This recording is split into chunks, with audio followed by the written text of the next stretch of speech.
Et vous l'avez vu, la compagnie Autant des mots est programmée dans le cadre de la prochaine saison culturelle de Sarreguemines. C'était déjà le cas en décembre dernier avec le Bubble Kish Studio sur la scène du Casino des Faïenceries. Cette fois, ce sera la Forêt des Langues, le 6 décembre. Quelles sont les différences et quelles sont les ressemblances entre ces deux performances ? Je crois qu'il y a beaucoup de ressemblances dans le sens où on va jongler avec les langues en fait, et puis c'est dans le cadre du festival Mireille de Plate encore une fois. Et alors jongler avec quelle langue ? Eh bien, on se laisse surprendre en fait, parce que voilà, on observe un peu les langues qui se parlent à Sarreguemines. Et là, on a une foultitude de langues qui se proposent et qui vont être parlées durant cette émission. Voilà. Donc un spectacle multilingue.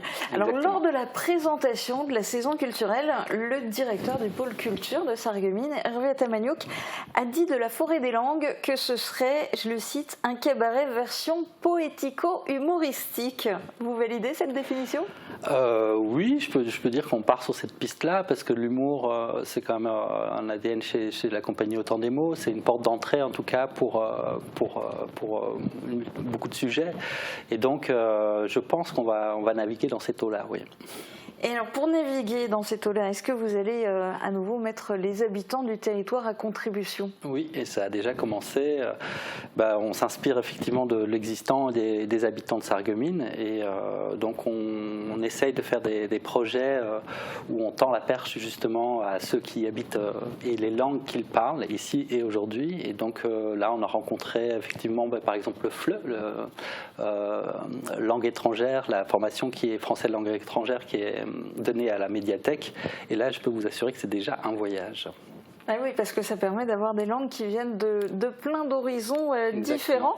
Et alors, ça c'est une manière pour les rencontrer, mais après vous les mettez à contribution. De quelle manière les gens ? Eh bien, en fait, ce sera un peu une table ronde où chacun pourra parler, chanter ou dire un texte dans sa langue.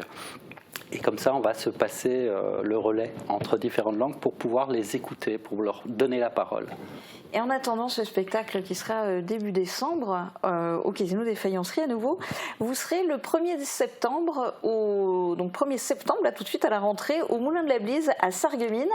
Il va se passer quoi ? Et le but c'est de rencontrer quel public là-bas du coup ? Déjà l'idée c'est de construire le spectacle en donnant des petits spectacles, en donnant des représentations. Donc on co-construit l'émission du 6 décembre en faisant des petites émissions comme ça. Donc il y aura sûrement des surprises parce que ce sera une table ronde qui sera posée dans les jardins, donc dans cette forêt, donc à l'image de la Forêt des Langues. On a déjà des invités, dont Tristan Lechantre, accordéoniste-chanteur, Vinila, qui seront là pour animer un peu l'émission, et des interventions qui sont en train de se construire. Il y a des volontés de venir dire, chanter également à l'émission, mais des personnes amateurs qui désirent rejoindre le projet. Donc une raison de plus d'aller visiter le jardin des Faïenciers. C'est le 1er septembre et d'en profiter pour voir cette représentation de la compagnie Autant des mots.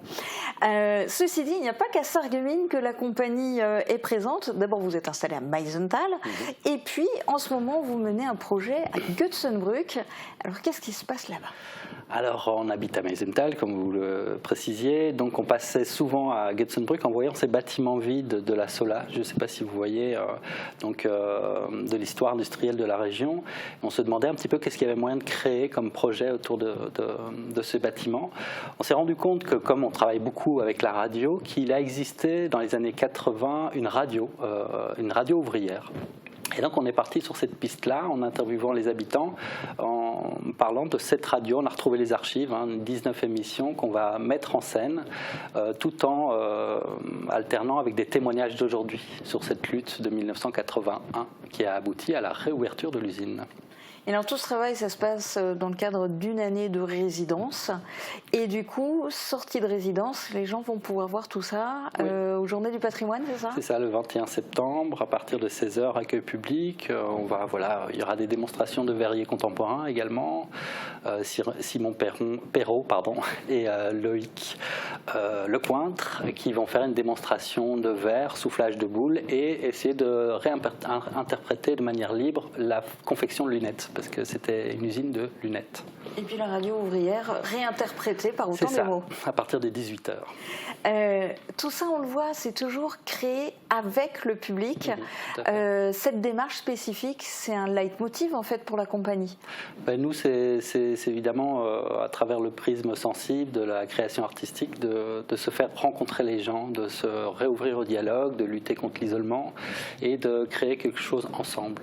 Et d'avoir donc cette expérience, on va dire, vivante de créer quelque chose ensemble et d'avoir cette sensation en tout cas et ce souvenir voilà, autre que d'assister à un spectacle.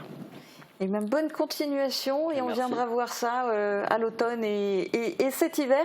Merci beaucoup d'être venu faire le point aujourd'hui en direct sur ce plateau.